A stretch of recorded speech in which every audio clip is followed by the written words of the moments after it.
Hey everyone, welcome back to the Driver Mod. My name is Anthony. If you're new to the channel, thanks for tuning in today. If you are a returning subscriber, thanks for tuning in. We have a special treat for you guys today. It's a simple modification, but we are gonna be doing springs on a Liberty Walk wide body C8 Corvette. If you know Matt from RearWheelDrive, this is his car. It's currently getting the body work and all that done. You're gonna get to see some exclusive behind the scenes, the wide body kit, all the pieces, the panels, the color that he's chosen. It's getting painted. It's not just getting wrapped anymore. He's officially getting it painted. So you're gonna wanna see it. We're here at Precision Auto Body here in sunny Orlando, Florida. Here's Matt's C5 Z06. Yeah, let's go check out what you're here, what you came to see. Ready for it? So here we got, you know, the rear fender, another rear fender, the rear bumper. But check this out. Look at this. Bro, what do you think about that lift? Or that front end? That's enormous. It's enormous, isn't it? It's a big gaping hole right there. All right guys, you ready to see the color? You got about 3 seconds to think about which color you think it's gonna be. All right, 3, 2, 1, and here it is. Verde Mantis, more commonly known as Lamborghini Green.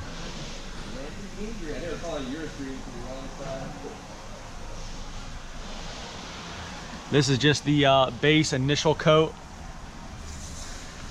that's gone on the car right now.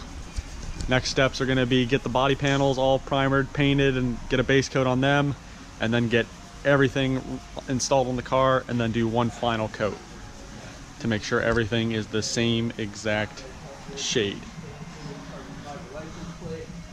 What do you guys think? All right guys, let's go over what we're looking at here. We're going to be replacing the spring on all 4 corners. We're going to go about doing it is I'm going to start by getting this arm out of the way. This arm doesn't mess with any of the alignment angles, so whenever you're doing suspension work, you know, kind of on your own, you know, if you don't have to mess with the alignment angle, do everything you can to avoid it. That way you don't have to go get the car aligned.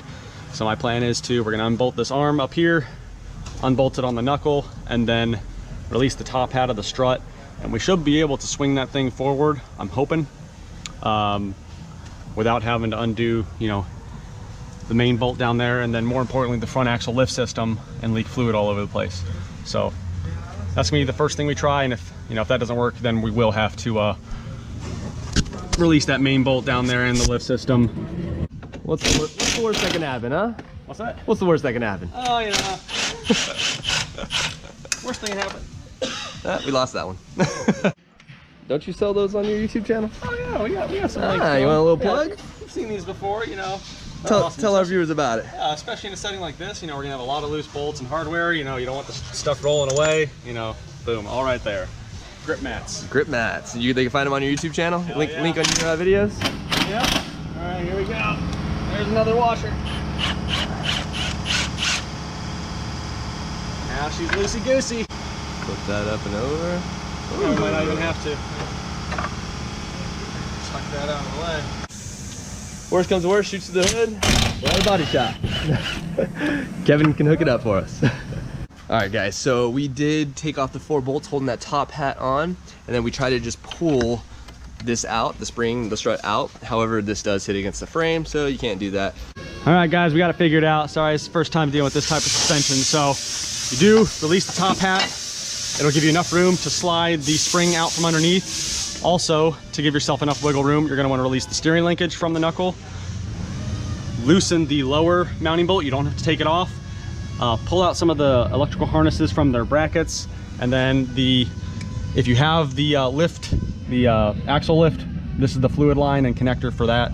Release that, and then you have all the play in the world to do this. So now we're gonna compress this spring and get that swapped out. All right guys, we've hit an intermission in the install. We gotta go run and get a tool, the McPherson spring compressor tool.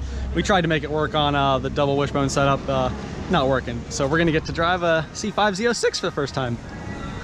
I know about that. This is throwback. This is the oh shit handle? That is the oh shit handle. There's not much else. It's such a tight cockpit. It's pretty crazy. All right, let's see what you think about her. She does have some worn out Supercar 3Rs on the rear, so just be careful. Oil pressure's a little high, you know, sitting there at 80. No, the gauge is all messed up. I guess that's a thing on the C5s. They do that. I mean, I see that in the 350, but really, that's a high strung motor. See what you think. Easier to drive than both my cars. Oh, the clutch is so easy. This car is one of the easiest cars in the world to drive, I feel like. What do these come from the factory with, power and torque wise? 385. The 01s came with 385, and then the 02 to 04 came with 405. Torque's a little bit, I think a little bit more, not sure, but it'll come out on you. She'll scare you. You know where we're going? Oh yeah, that's probably important, huh?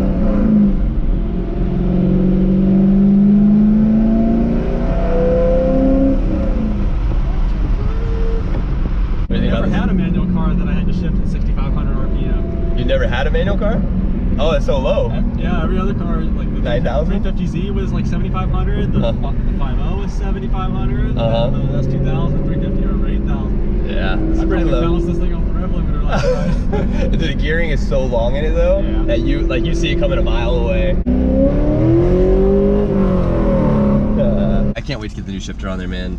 That's gonna be, you feel that throw. It's so long. I mean, That's a long throw. Oh, you wait till you get the MGW. It's like click, click, click, click, click, click. It's so awesome. I was gonna. It's about as long as the 350. Really? Maybe not from the one is probably short, from but neutral to one or neutral to one gear feels. Those feel good. The same, upshifts feel good. It's just coming back, yeah. Those are long ones, so more drive time.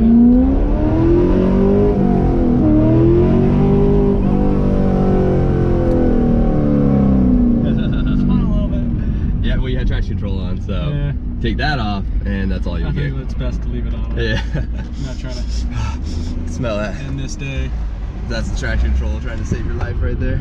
That sounds like yeah, like a blower or something.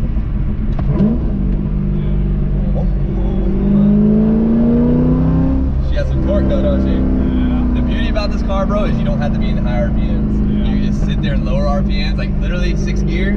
You want to accelerate, pass someone in you know, on the highway, you don't have to downshift. You just press the gas pedal. It's got so much low in torque.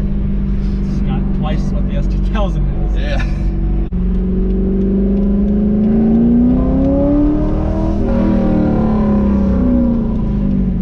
Somebody's having fun. Let's go.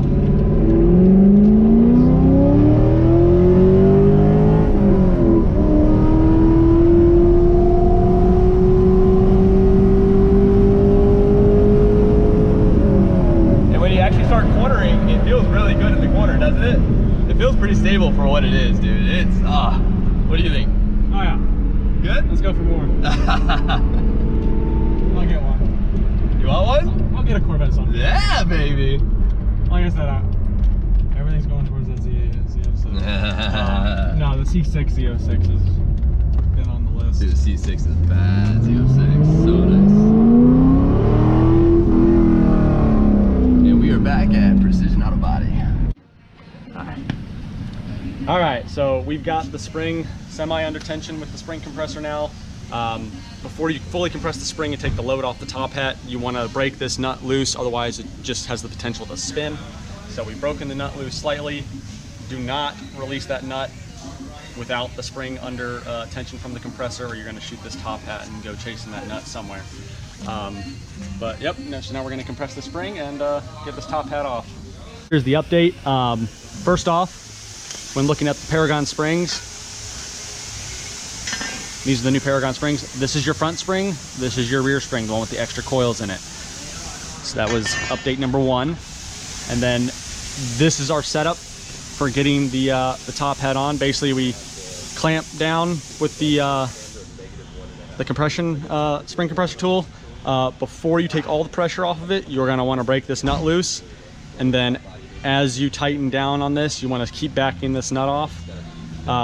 Do not fully release this nut until you see the springs start to come off the bump stop or the perches right here. Once they do, you can fully take that nut off, take the hat off, swap these over to the new spring. This is our new spring, and then compress it until you have threads. put the nut on as tight as you can get it until it starts to spin, and then we're gonna let all the pressure of the spring do the work for us, hold the hat in place so we can turn the nut. The front right is all wrapped up. We got the steering arm on, upper control arm on. Start these by hand, then fully tighten them down. Same thing with the hat. Start all 4 15mm bolts by hand, get them all started so that everything aligns, and then zap them down. Don't forget to tighten up your center strut mount. Reinstall your hydraulic lift line if you have that, and the connector for the lower portion of the strut. You can use a jack to help support. You can use a jack to help support the weight of the suspension when you are putting this on. If you are doing it, you know, by yourself. And then we just have these covers on here to help keep water out of the top hat there. But all said and done, I mean, once you have the proper tool, you can have each corner done in probably about 40 minutes. The front lowering springs for the Verde Mantis Green C8 is done. Now it's time to move on to the rear. Once you have the right tools and everything, I mean, we still got the front done in a good amount of time. Yeah, it should take you 40-45 minutes per corner. Now we can move on to the rear. We got the rear wheel removed. We're gonna start with the disassembly and getting the strut out. First thing you want to do is remove this block here. It blocks one of the bolts for the A-arm. It's 3 10mm bolts. This next step, go ahead and loosen up these bolts, and then you're going to get a jack and support the weight. Get a jack and a block of wood and support the weight of the suspension. You're going to jack it up to help get the pressure off. So we got the 15mm bolts that hold the A-arm in, and we have the suspension supported there under the disc. Now we're going to use 21mm socket and another 21mm wrench to remove the bolt that holds the strut to the actual knuckle.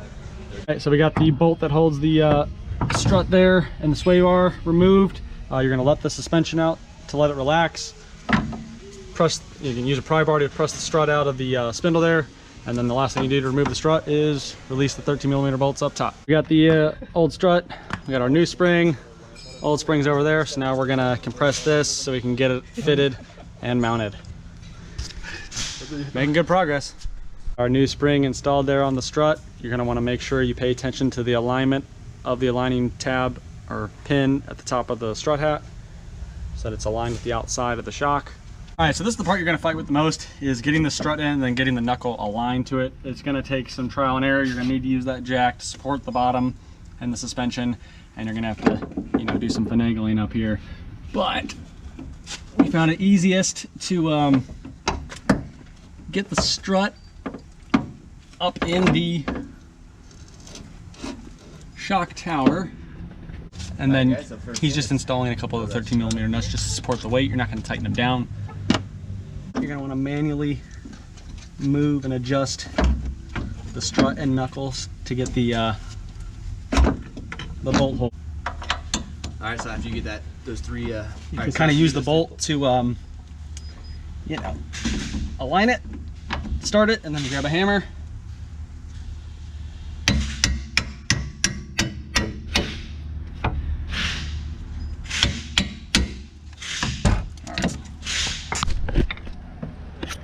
You only want to tap the bolt in until you get to this point, because now you're going to put your sway bar and link in place, and then this is where you finish tapping it home. Whoopsie. I want a refund. No one's going to see that. This is why it's the perfect time to do that. What are we doing? We got power tools. There you go. Work smarter, not harder. Bam. All right, once you get that done, now you're going to use the jack to lift your suspension and lower it if you get caught, if you get the control arm caught under the fucking. Yeah, when you do raise it, you want to make sure this is above the little cutout area there. And then if you weren't paying attention when you took these bolts out, the shorter ones go on the inner portion, the longer ones go on the outer portion.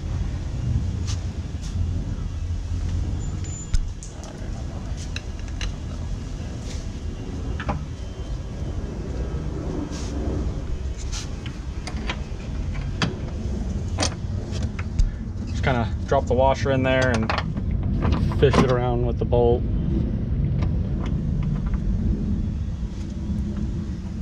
Started by hand, a couple threads. All right, back to the question. How do you feel the C8 is with lowering springs? I mean, look, I've never done lowering springs on a car that was particularly difficult. It's just a, I mean, it's probably, it's an average difficulty as far as spring, in the world of springs go. I wouldn't say there's, I mean, it's not a drop-in spring if it, you know, if the spring was, you know, chassis mounted versus being in the strut, but it's also not something super elaborate. So average, 5? Average, yeah. To get these inside bolts, you do have to let the suspension pretty much relax as far as it can. It's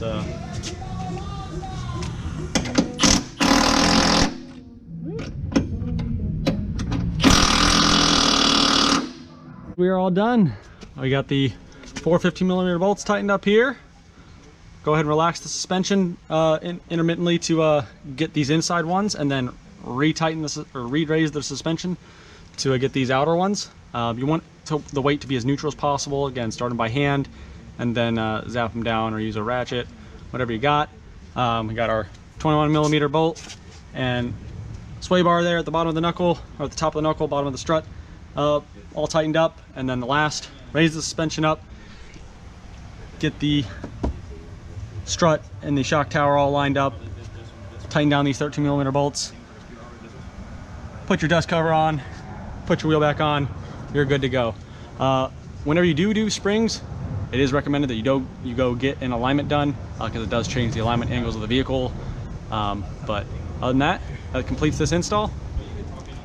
Reach out to Paragon Performance.